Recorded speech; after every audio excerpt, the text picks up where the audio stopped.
Hello বন্ধুরা, আসসালামু আলাইকুম। পাপড়ি মাশরুম অ্যান্ড অ্যাগ্রো ফার্মের পক্ষ থেকে সবাইকে শুভেচ্ছা। আশা করি সবাই ভালো আছেন। একজন শ্রদ্ধেয় উদ্যোক্তা জানতে চেয়েছেন যে মাশরুম হারভেস্ট কখন করলে ভালো হয়। এটার জন্য সর্বোচ্চ চেষ্টা করবেন সকালবেলাতে হারভেস্ট করার, কারণ সকালে বেলার ময়শ্চারাইজারটা ব্যালেন্স থাকে। যখন আপনি দুপুর বা বিকালে করবেন সেক্ষেত্রে দেখা যায় আপনি ওজনের দিক থেকে ঠকে যেতে পারেন।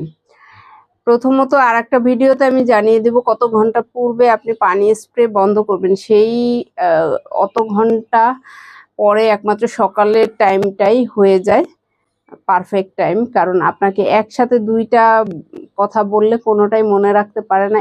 একই ভিডিও দেওয়ার পরে দেখা যায় সেম প্রশ্নই মেসেজ দিয়ে থাকেন, এটা জানতে চান, যার জন্য ভেঙে ভেঙে দেয়া যাতে আপনি মনে রাখতে পারেন এবং নোট করে রাখতে পারেন। একসাথে বেশি উপদেশ দিলে কোনোটাই সঠিকভাবে মনে রাখতে পারেন না।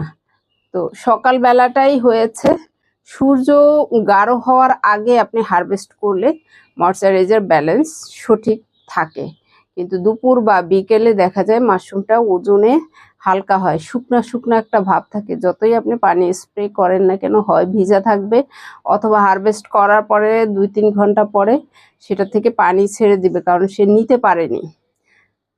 যখন আপনি রাত্রে স্প্রে করবেন অথবা বিকেলে বা সন্ধ্যায় স্প্রে করবেন, আপনি পরের দিন সকালে হারভেস্ট করতে পারবেন অনায়াসে। আশা করি ভিডিওটি দেখে উপকৃত হবেন। ভালো থাকুন, সুস্থ থাকুন এবং নিজ ঘরে ঘরে মাশরুম চাষ করে নিজের পুষ্টি চাহিদা মিটিয়ে তুলুন।